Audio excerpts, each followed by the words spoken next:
gosh. As I was saying, guys, so that's how you open it. So you push that like that, and then it opens up.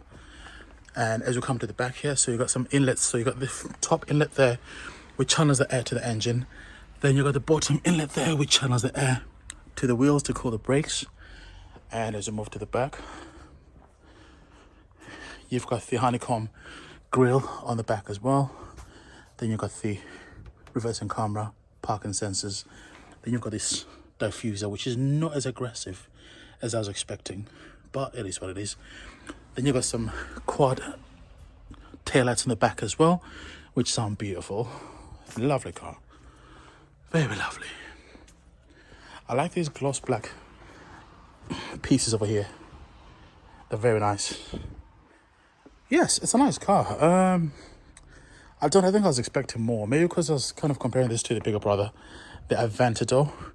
But this has got like the more sedated look about it compared to the Aventador. It's more like an everyday car. Remember, this car is based on or it shares parts with the Audi R8. They're siblings, they share quite a lot of parts, so I guess they couldn't go kind of full bonkers as they can with the Aventador.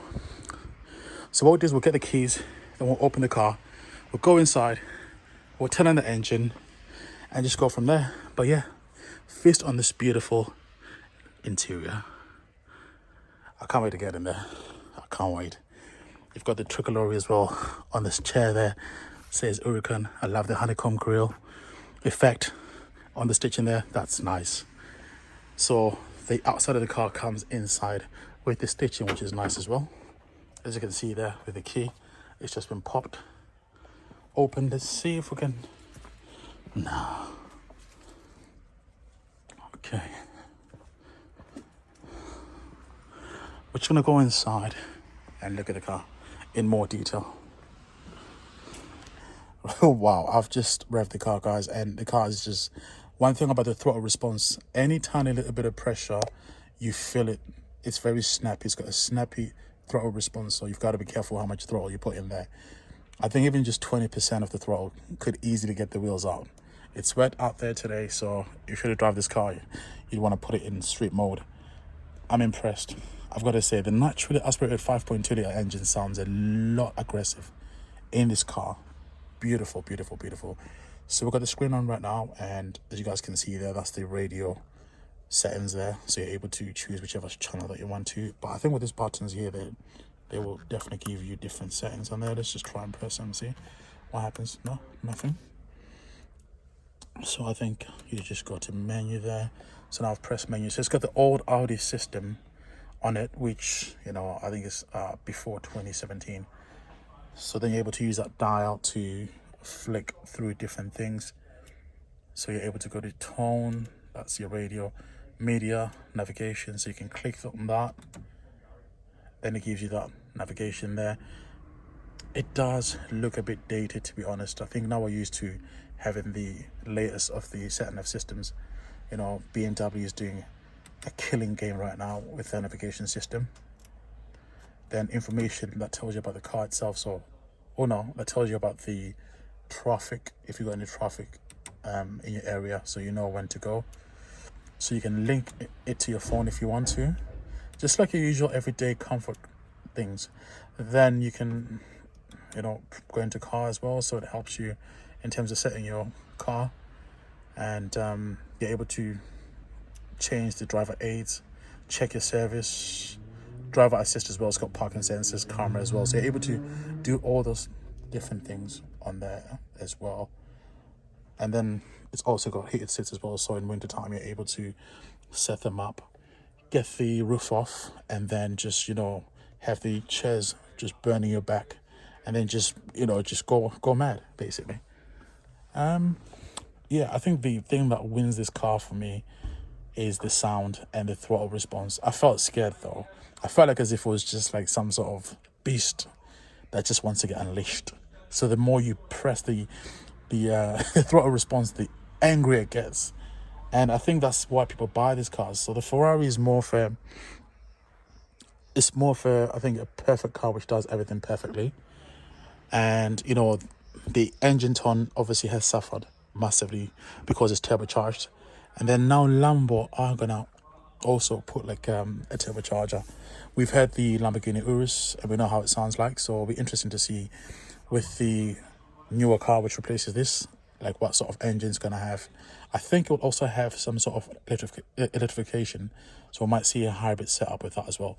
So this car's got like these beautiful lovely pedals on the back as well. These are linked to a dual clutch, which transfers the power from the engine to the wheels, and it's very sharp as well. I think you can shift in less than 30 to 40 milliseconds, so snappingly quick. It's better compared to the Aventador, which has got a single clutch, which is very aggressive. If you've owned this car and drove it before, does this have the snappy effect when you change the gear? Because certain cars I do see like they give that like snappy effect when you change the gear. They kind of jerk a little bit just for extra theater and drama. So I wonder if this also does it as well. It'd be very interesting to find out. And what else honestly, I think for me it's just like, I feel like I'm a Formula One driver. I feel like I'm almost like if you look at my feet there, I feel like I'm almost like lying down, and it's a bit disorientating because I'm used to sitting up properly. It takes getting used to, and once you get used to it, honest, you're fine. I'm sure within 10 minutes of driving you'll be fine. So I'm waffling.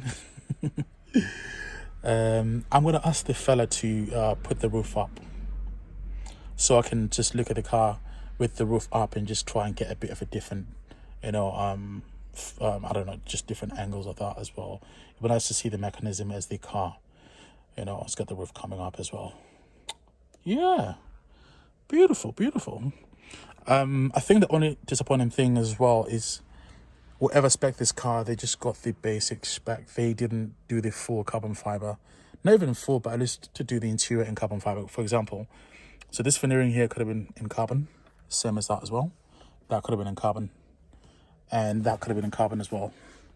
That could have been in carbon, and also this center console as well could have been in carbon as well. I sound very sport, like I'm complaining about this not having carbon, and I'm also complaining because they've just got the basic speakers. They haven't got any Bose or any I don't know, JBL. For example, the Ferrari that's got like a much better spec, that's got a JBL speaker system. I think Lamborghini don't do that.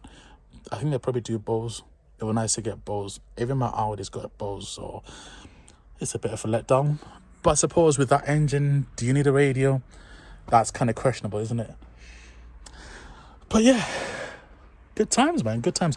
I'll show you guys the key as well. So the keys also got that as well, so you can put like, I don't know, you can put something in there that feels high quality. And also on the front as well, as you guys can see there, it's got like a long bonnet. So on the front there, you've got some Alcantara, and I like how you've got that as well, that extra piece at the top there. It gives it more of an aggressive stance as well. So yeah, beautiful. This car is about to get sold.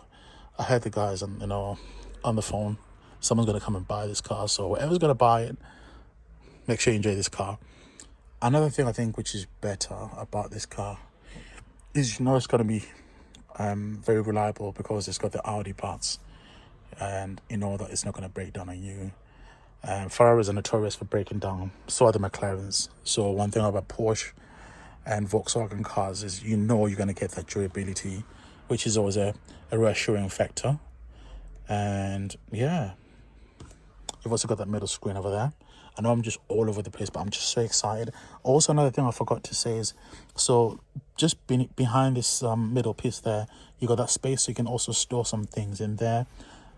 On the inside, there's like a bit of a grainage, which kind of gives it like a rough surface. So whatever you put in there will not just slip and just go all over the place. Yep, lovely. I'd have preferred if they had some sort of like scuff which brings out some hot air. That would be nice for winter. But yeah, loving it, guys. Loving it. Right, guys, I'm gonna sign off after the guy comes and does the roof for me. So yeah, come back after.